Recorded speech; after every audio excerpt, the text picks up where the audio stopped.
একটা হাদিস এসেছে, নবীজি অনেকক্ষণ সিজদায় পড়ে আছেন। সাহাবীরা অপেক্ষা করছেন।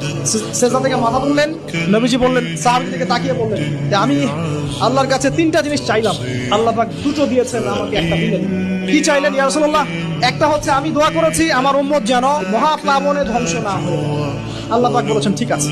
আরেকটা হচ্ছে আমার উম্মত এর মধ্যে আল্লাহ পাক দুর্ভিক্ষ দিও না, আল্লাহ পাক বলেন ঠিক আছে, এই উম্মতকে দুর্ভিক্ষ দিয়ে মেরে ফেলবো না। তৃতীয়টা আমি দোয়া করলাম, আল্লাহ আমার উম্মত যেন আপোষে মারামারি করে না মরে, আল্লাহ পাক এটা কবুল করেন। আল্লাহ পাক এটা বলেন যে ঠিক আছে দিলাম, বরং এই উম্মতের মধ্যে একবার তরবাল উঠলে এটার নাম নেই, চলতেই থাকবে। দেখেন চলছে না। মনে রাখবেন একটা হাদিস, সারা জীবন মনে রাখবেন, বান্দা আল্লাহর সম্পর্কে যেমন ধারণা করে আল্লাহ বান্দার সাথে তেমন। আমার কথা কি বুঝতে পারছেন? বান্দা আল্লাহর সম্পর্কে ঠিক যেমন ধারণা করবে আল্লাহ বান্দার প্রতি হুবাহু তেমন থাকবে। নবী সাল্লাল্লাহু আলাইহি ওয়াসাল্লাম একদিন ঈদের খুতবা দিচ্ছিলেন এবং ওই খুতবাতে তিনি বলেছিলেন যে হে মুসলিম নারীগণ, আমি জাহান্নামে দেখে এসেছি যে তোমাদের সংখ্যা বেশি। মুসলিম নারীগণের সংখ্যা বেশি এটাও হাদিসের সঠিক ফাহাম না, মানে পুরো এই উম্মতের মধ্যে নারীদের একটা বড় অংশ জাহান্নামে যাবে এই উম্মতের মধ্যে। তো তোমরা বেশি বেশি সদকা করো, একটা খেজুরের টুকরা দান করে হলেও জাহান্নাম থেকে বাঁচো। তো এটা বলার পরে বেলাল রাদিয়াল্লাহু আনহু একদিক থেকে আরেক দিক হাঁটছিলেন, সাথে একটা কাপড় ছিল। নারীরা তাদের কেউ গলার হার, কানের দুল, হাতের মানে চুড়ি, এগুলো সোনার সব খুলে খুলে দান করছিলেন। মেয়েদেরকে সদাকার মধ্য দিয়ে জাহান্নাম থেকে বাঁচতে হবে।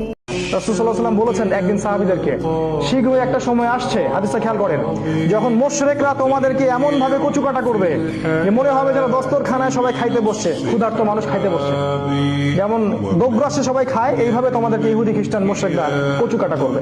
সাহাবায়ে কেরাম অবাক হয়ে বললেন, আমরা কি সংখ্যায় কম হব ইয়া রাসূলুল্লাহ? আমরা কি ওই দিন সংখ্যায় কম হব?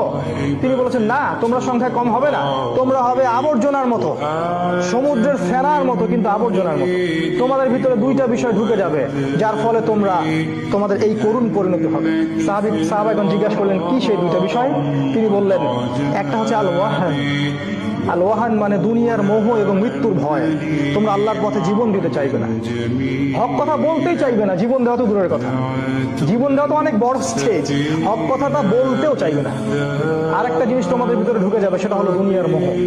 এই দুইটা বিষয় যখন তোমাদের ভিতরে ঢুকে যাবে তখন তোমাদের এই পরিণতি হবে। আল্লাহ পাক বোঝার তৌফিক দান করুন, আল্লাহুম্মা আমিন। তারা হয়তো এই হাদিস জানে না, আল্লাহ পাক ওদের কানের মধ্যে আমার এই হাদিস যেন পৌঁছে দেন, আমিন। নবী সাল্লাল্লাহু আলাইহি ওয়াসাল্লাম বলেছেন, আমি মেরাজের রাতে যখন গিয়েছি তখন এক শ্রেণীর মানুষকে দেখেছি, ওদেরকে শাস্তি দেওয়া হচ্ছে। কি শাস্তি? জাহান্নামীদের রক্ত এবং পুজ ওদেরকে খেতে দেওয়া হচ্ছে।